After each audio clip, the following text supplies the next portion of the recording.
A chegada de um bebê mobiliza toda uma família. É preciso cuidar do ambiente, dos acessórios e tudo que envolve a saúde e o bem-estar.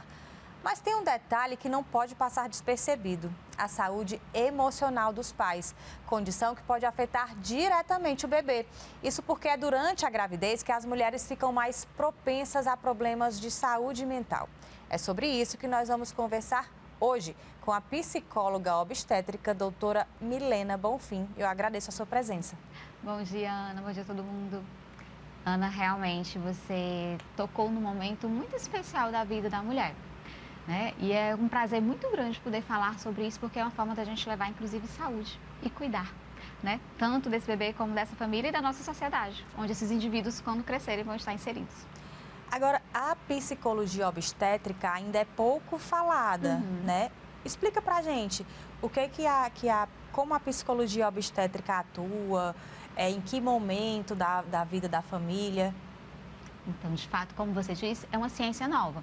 A própria psicologia tem em torno de 60 anos e a psicologia obstétrica, ela veio ali com algumas informações da França, algumas psicólogas vão trazendo essa cultura para o nosso país, mas em torno ali de 1980, a psicóloga Fátima Bortoletti foi convidada a criar esse primeiro atendimento lá no Hospital Ipiranga, em São Paulo, e de lá para cá ela começa a fazer os protocolos, desenvolver a psicologia obstétrica. É uma ciência que está voltada, sim, para esse início da vida. Tudo que está ao entorno do nascimento. Hoje a gente entende que começa às vezes muito antes do positivo. Então, por exemplo, mulheres que desejam gestar e às vezes encontram algum problema, elas já vão estar tendo impactos na sua saúde emocional e a psicologia pode estar ao lado. Inclusive, psicologia obstétrica, o obstare é estar ao lado. Por isso eu gosto tanto de usar esse termo, porque ela também pode ser conhecida como psicologia perinatal, psicologia de mães, mas é um termo que estar ao lado é o que a gente precisa muito.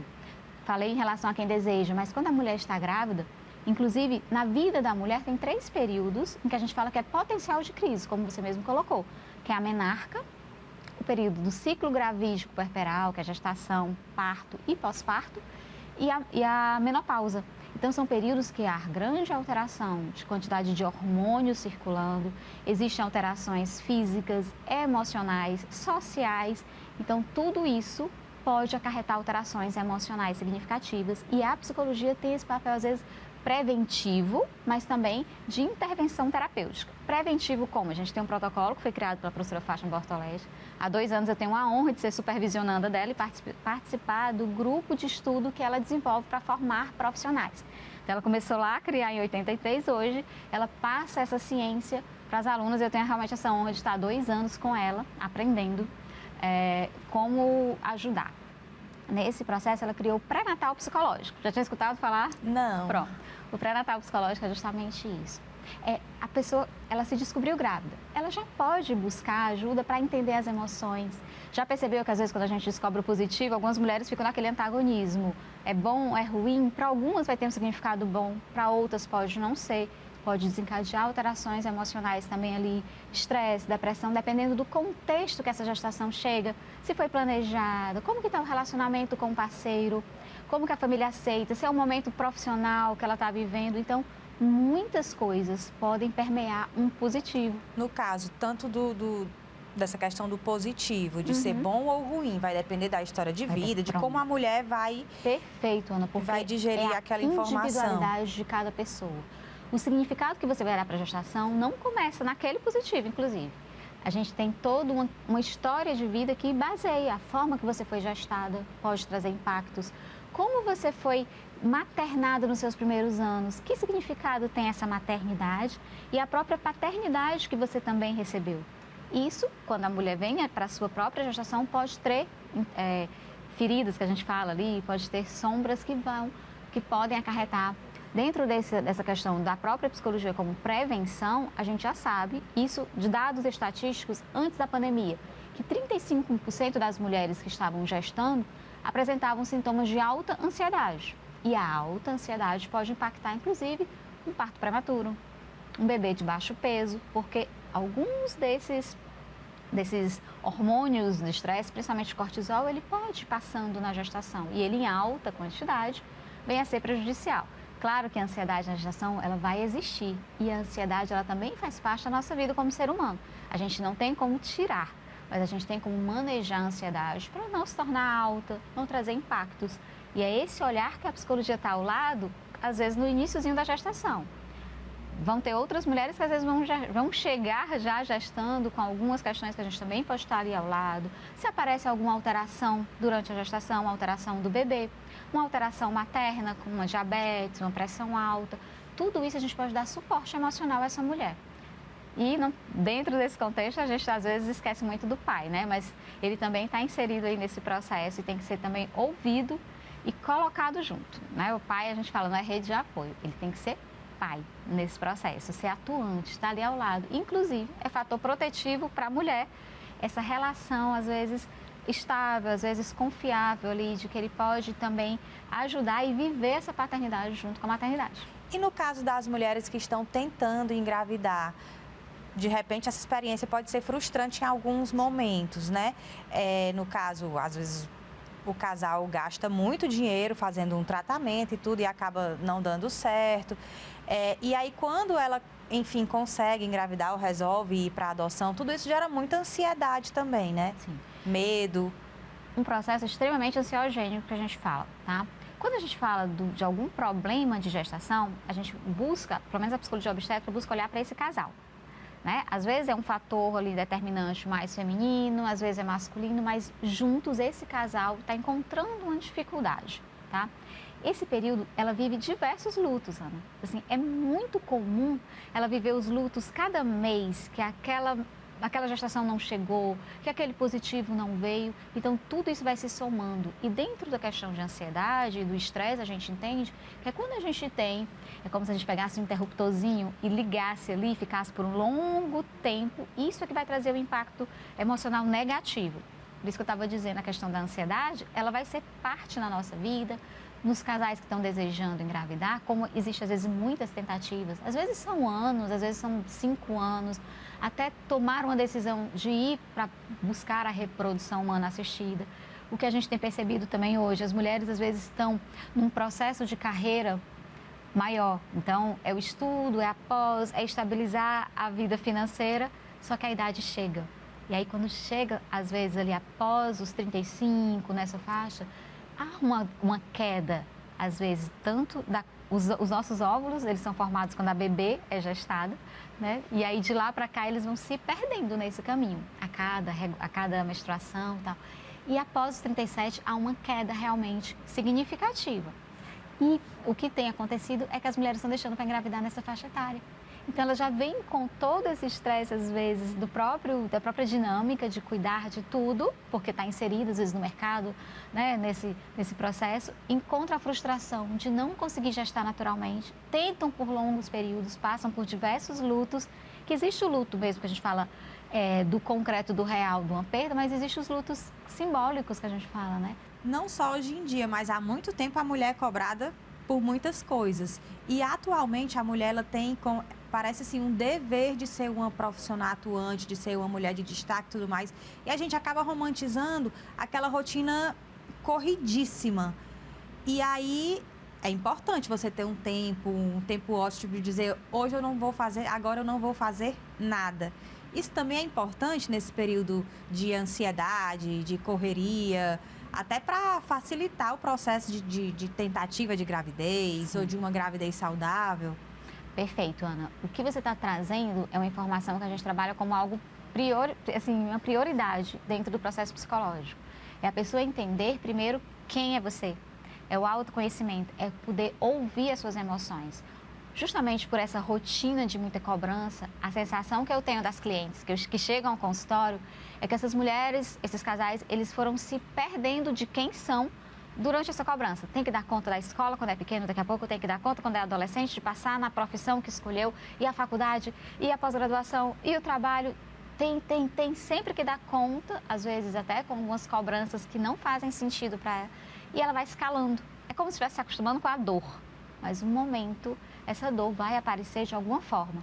Tem uma frase do meu primeiro semestre de psicologia, que eu não esqueço, né? Quando o ser humano não chora, faz chorar outros órgãos. Então, quando a mulher não está olhando para os seus sentimentos, às vezes, outros órgãos também. Então, assim, vai aparecer um problema de saúde ou uma própria alteração emocional, como uma depressão, que inclusive é um fato que na gestação, há pouco tempo as pessoas só olhavam para a questão assim, depressão pós-parto. Era a grande questão. Então, assim, quando é que chamavam um psicólogo? Quando tinha depressão pós-parto. E quando aquela depressão apresentava sinais muito graves, né? Tinha alguns impactos, às vezes, né? Que as pessoas às vezes achavam que era só questão de rejeitar o bebê, e não é isso. Primeiro ponto, hoje em dia a gente chama de depressão perinatal, porque, em geral, as mulheres que vão apresentar quadros de depressão no pós-parto, elas já davam sinais na gestação e, às vezes, antes. Então, quando a gente encontra uma mulher que está olhando para suas emoções, ela pode nem estar grávida, mas se ela começa um cuidado com ela, um cuidado para esse estresse elevado, para essa rotina em que ela não dá tempo para si, quando ela entra na gestação, a gente já tem uma forma de prevenir, porque já entende que a dinâmica dela é muito corrida, a gente já pode dar lugar a esse olhar para si, entender as emoções e socialmente, né, Ana, a gente tem que concordar que a gente não é educado para falar do que sente. Ao contrário, a gente tem que engolir o choro, principalmente os homens que não podem chorar, a gente tem que ser forte. É isso que é muitas vezes passado e ninguém fala do que sente. Então, a psicologia abre essa oportunidade para que a pessoa faça uma reeducação emocional, olhe para suas emoções, transpareça o que sente. É tão bom a gente poder ser verdadeiro, mas a gente tem vivido muito engolindo, calando, correndo, acelerando o tempo e esquecendo de si. O momento de pausa é um momento de conexão com você. O momento que você silencia às vezes. Então, a gente tem os recursos da respiração, de uma meditação, algo que traga para você bem-estar. O principal de tudo isso é você estar olhando quem você é, o que você sente e o que posso fazer para ter bem-estar. Na minha atuação, eu gosto muito de trabalhar alguns pilares de saúde pensando nisso, tanto com as mulheres como com os pais, com os avós. Você olhar às vezes para pilares como a alimentação, o sono, atividade física, que aí não precisa ser também aquela escravidão que algumas pessoas pensam, mas um tempo de atividade física, às vezes até. E outra coisa, se você olha para você e sabe quem você é, você consegue identificar uma atividade física que te dá prazer. Ela não vai ser uma escravidão porque você tem que ir porque todo mundo cobra que tem atividade física. Não. Você pode fazer uma caminhada se faz sentido, você pode escolher uma dança se aquilo faz bem para você. Essa é a dica, então, para as mulheres que estão gestantes ou que estão tentando ou que estão, né, na espera de uma adoção. Essas são as dicas, se conhecer, fazer atividades que lhe dão prazer, que vão lhe deixar feliz. Perfeito, Ana. Aí, dentro desse pilar ainda a gente tem a espiritualidade, que algumas pessoas aí, não estou falando de religião específica, mas a espiritualidade, você encontrar um sentido de vida, qual é a energia que você acha que lhe rege ali, é um pilar importante. Algumas mulheres vão encontrar, e tem estudos que mostram, por exemplo, que a fé pode também trazer uma mais estabilidade emocional ali, porque você tem a quem, digamos, ter um pilar de confiança no seu processo. E a outra coisa é a educação emocional, que a psicoterapia pode entrar como recurso, o pré-natal psicológico, se ela está na gestação. Mas eu estou bem, mas você pode entender melhor desse momento e ter mais leveza no processo. Porque a gente entende que a gestação vai ter seus momentos, o corpo vai mudar, a autoestima vai mudar, a imagem corporal muda, é muita mudança. É física, é psicológica, é social. Já pensou a quantidade de mudança social que a mulher tem ao estar grávida? Por exemplo, se é uma mulher que tem costume ali de sair com os amigos, às vezes beber alguma coisa no final de semana, ao descobrir grávida, automaticamente ela vai ter que precisar parar de beber. É um exemplo, né, ali? Ela não pode consumir o álcool. Então, isso vai estar mudanças sociais. Na época da pandemia, a gente teve esse impacto fortíssimo nas mulheres gestantes, porque elas tinham que estar isoladas dentro de casa, era um grupo de risco, de fato. Isso aumentou muito o nível de ansiedade, de estresse, inclusive fatores de depressão, porque a parte social conta. Então, você vê como é um leque enorme de informações. Dentro desses pilares, como eu te falei, você olhar um pouco para a alimentação. Não gosto de nada muito restrito. Eu acho que tudo tem que ter um equilíbrio. E o que eu vejo que a psicologia também busca é esse equilíbrio do ser humano. Então, se o ser humano está olhando ali para esses pilares, para o seu bem-estar, respeitando os seus sentimentos, as suas emoções, a chance dele viver com mais leveza, com menos impactos emocionais também é maior. E o pós-parto, né? Que é um momento intenso, extremamente novo, muito necessário de adaptações.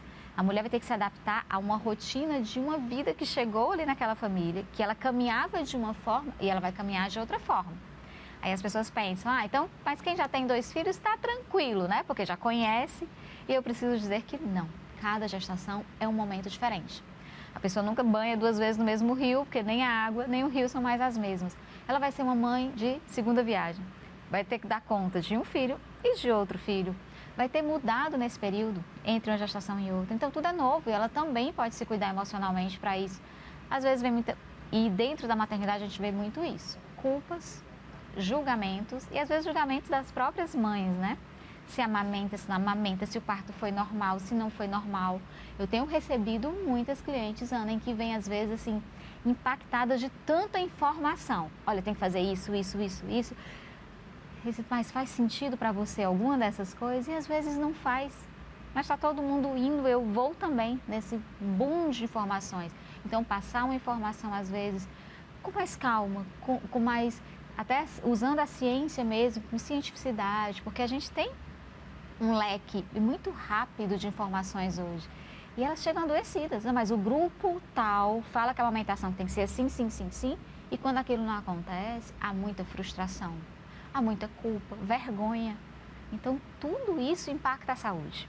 Tem muito essa questão, a gente fala muito desses casos mais de tentar, da frustração de não conseguir... Mas assim, tem muitos outros casos que a gente fala muito da mulher porque é a mulher que engravida, é a mulher que tem... Mas é um momento que ela precisa de muito apoio, é preciso que o parceiro engravide junto também, né?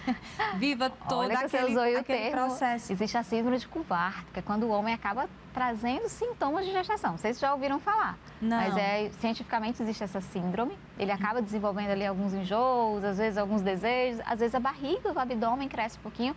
Claro que é uma síndrome, a gente dá atenção, mas existe também. É porque você falou e eu acabei trazendo a informação, mas o homem também sofre. Só que isso é muito recente. A gente tem em torno de mais ou menos cerca de 10 anos em que a gente consegue começar a trazer o homem aí para um papel de olhar para a maternidade com mais compreensão e ser mais participativo.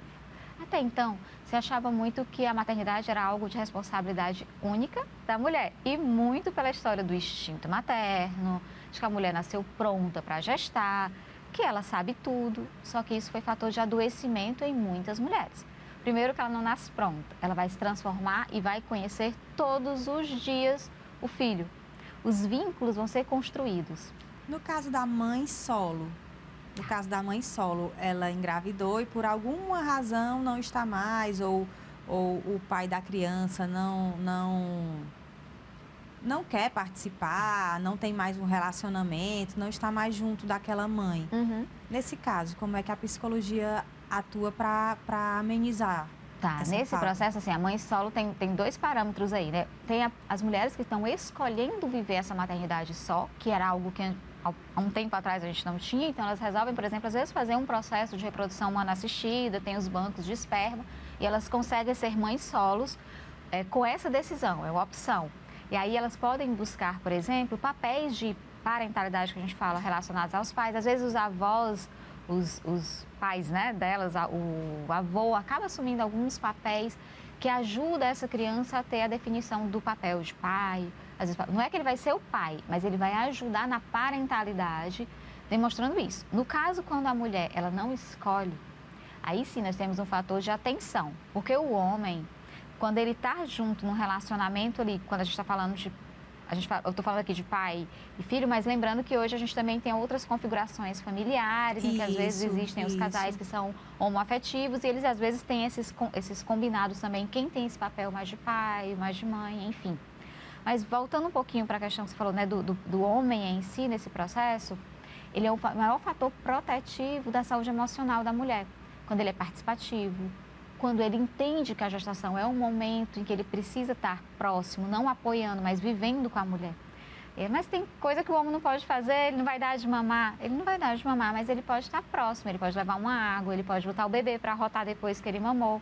E ele vem acontecendo esse movimento, sabe, Ana? A gente tem percebido participar, por exemplo, homens participando de montar o enxoval, de dar opinião, de acompanhar nas consultas. Isso, que bom que isso tem acontecido, porque isso protege a saúde emocional da mãe. Mas se, por exemplo, há uma gestação em que houve um rompimento da relação, que acontece muito, a gente recebe no consultório, os casais se separam às vezes durante a gestação, né? E essa mulher já vai estar um pouco mais fragilizada, a gente precisa fortalecer ela com outros recursos. A gente vai buscar rede de apoio, onde os avós podem entrar, né, trabalhar a avosidade, para que eles entrem como um apoio de verdade. E quando a gente fala de rede de apoio também, a gente abre outro leque, é porque o mundo é amplo aí na psicologia obstétrica. Porque os avós, eles podem ser um fator protetivo importante, inclusive para o cuidado com a depressão também, porque eles podem observar e chamar a atenção. Mas dependendo da forma como eles também encaram essa gestação, dependendo dos vínculos deles com os filhos, ou com o nora, com o genro, isso pode trazer alguns conflitos na família. Então, a gente pode, inclusive, orientar esses casais. A importância do pré-natal psicológico também está nisso, a gente poder intervir ali na família no sentido de passar a informação que ajuda eles a ter um melhor equilíbrio emocional. Né? Assim, olhar para essa avó, compreendendo o que ela está sentindo, a gente faz sessão com os avós, para que eles se sintam também ouvidos, mas que eles saibam compartilhar com os filhos e com as noras esse momento. Né? No caso, a gente fala muito da memória uterina.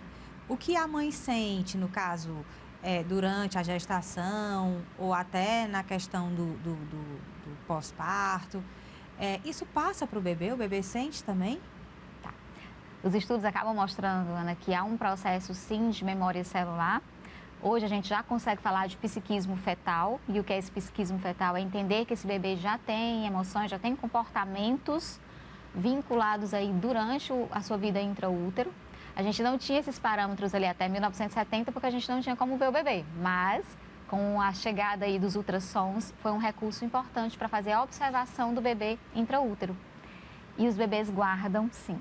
Só que aí existe um ponto que a gente tem que falar com muito cuidado. Quando a gente diz que realmente o bebê sente, algumas mães sentem ainda mais culpa e às vezes podem calar um processo de dor para que aquilo... Então, a gestante está triste e ela diz, mas eu não posso ficar triste. Eu não posso expressar minha tristeza, só que ela vai engolindo isso. Isso pode trazer também adoecimento para ela. O que a gente precisa é dar lugar a essa dor, é cuidar dessa dor, é dar lugar para ela expressar isso, entender o que é, ressignificar junto com o bebê.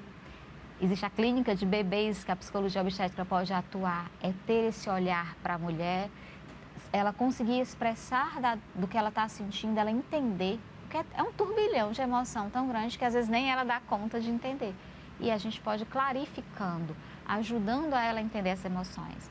E isso também o bebê. A sua pergunta me lembra muito casos, por exemplo, quando a mulher chega que é uma gravidez que não foi planejada, não foi desejada, geralmente o parceiro não quer assumir e ela chega frágil, ela chega sofrendo. Em alguns momentos ela pensa se ela vai levar essa gestação adiante ou não. Fica a culpa de, será que eu rejeitei meu bebê? E a gente tem que entender que ela, trabalhando isso, ela também vai poder trabalhar o vínculo com esse bebê depois, fortalecer esse bebê. O bebê pode conhecer dessa história também, para que ele ressignifique esse sofrimento que ele pode ter sentido nesse início de vida. Isso é possível e a gente tem visto, inclusive, a clínica de bebês atuando com muito cuidado. Por exemplo, um bebê que está na UTI. Isso eu achei muito interessante na nossa conversa antes de começar a gravação. Essa atuação com os bebês também. É uma atenção que por muito tempo não foi dada, né? Acreditava ao contrário, né? Que o bebê não estava sentindo, não estava entendendo. E aí é tão interessante. Fala pra gente. Pronto.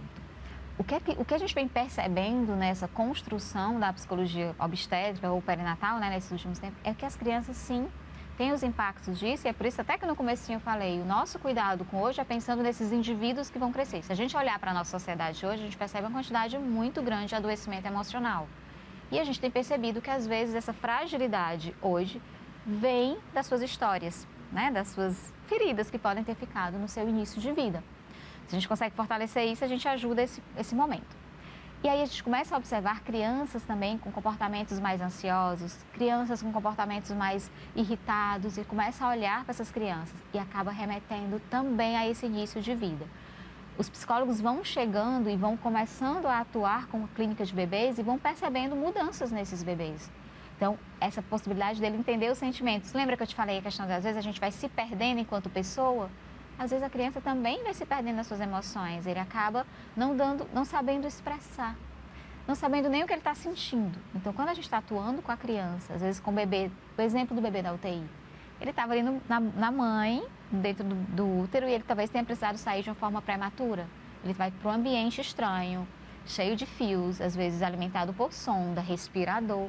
Então, a gente trazer essa criança para o que está acontecendo através da nossa fala, um instrumento que a psicologia usa muito é o da fala, a gente tem a possibilidade desse bebê se sentir também apoiado. Vínculo mãe-bebê na época da UTI é sofrido demais para essa mãe, para esse pai, para esse bebê. O próprio projeto Canguru é um exemplo disso, em que cada vez que essa mãe está nesse afeto, esse cuidado, esse calor, vai estar contribuindo também para a saúde emocional deles, desse sistema que é pai, mãe, bebê. A equipe de saúde nesse processo é importante, como apoio, como eles saberem lidar e entender que esse bebê tem sentimentos. Então, hoje tem processos na UTI de baixar a luz, porque entende que isso afeta o bebê, os sons. Então, tudo isso traz impacto para a saúde emocional da família. E a psicologia pode estar ali ao lado, sim, cuidando, ouvindo, dando lugar de expressão dos sentimentos, em vez da gente, às vezes, engolir. Eu agradeço muito a sua presença. Infelizmente, o nosso tempo está acabando. A gente podia ficar aqui conversando muito mais tempo.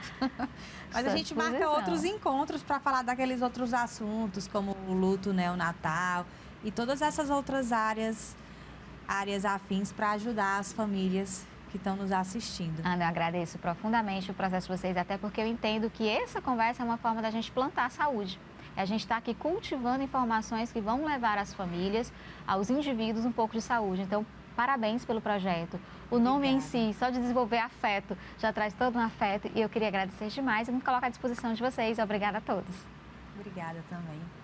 Eu espero por você no nosso próximo encontro. Até lá!